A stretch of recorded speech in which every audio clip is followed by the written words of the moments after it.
When Miss Emily Grierson died, our whole town went to her funeral, the men through a sort of respectful affection for a fallen monument, the women mostly out of curiosity to see the inside of her house, which no one save an old manservant, a combined gardener and cook, had seen in at least 10 years.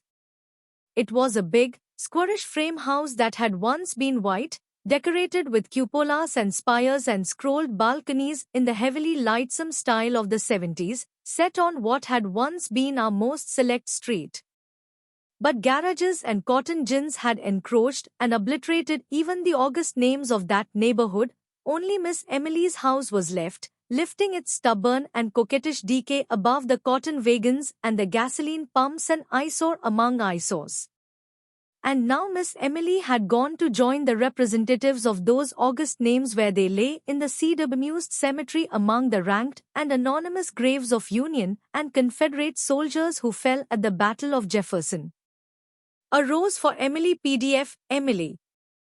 Alive, Miss Emily had been a tradition, a duty, and a care, a sort of hereditary obligation upon the town, dating from that day in 1894 when Colonel Sartoris, the mayor, he who fathered the edict that no Negro woman should appear on the streets without an apron, remitted her taxes, the dispensation dating from the death of her father on into perpetuity. Not that Miss Emily would have accepted charity.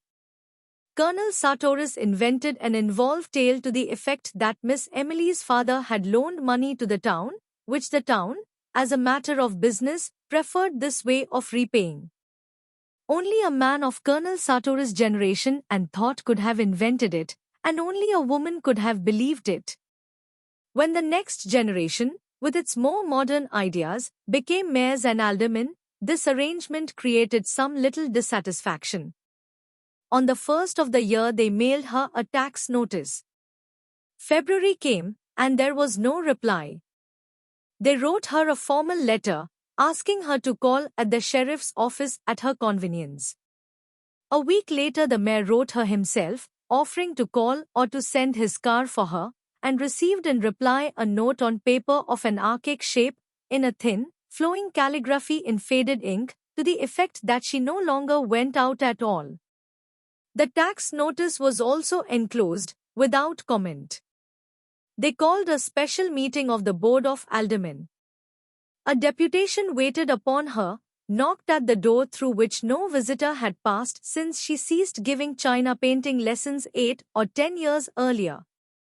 They were admitted by the old Negro into a dim hall from which a stairway mounted into still more shadow.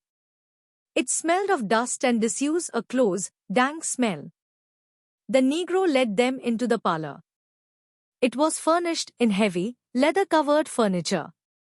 When the Negro opened the blinds of one window, they could see that the leather was cracked, and when they sat down, a faint dust rose sluggishly about their thighs, spinning with slow motes in the single sunray.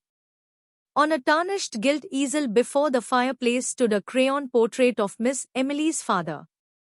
They rose when she entered, a small, fat woman in black, with a thin gold chain descending to her waist and vanishing into her belt, leaning on an ebony cane with a tarnished gold head.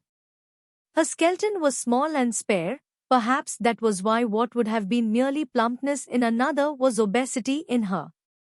She looked bloated, like a body long submerged in motionless water, and of that pallid hue.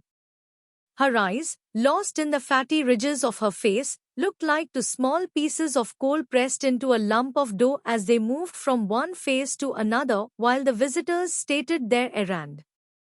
She did not ask them to sit.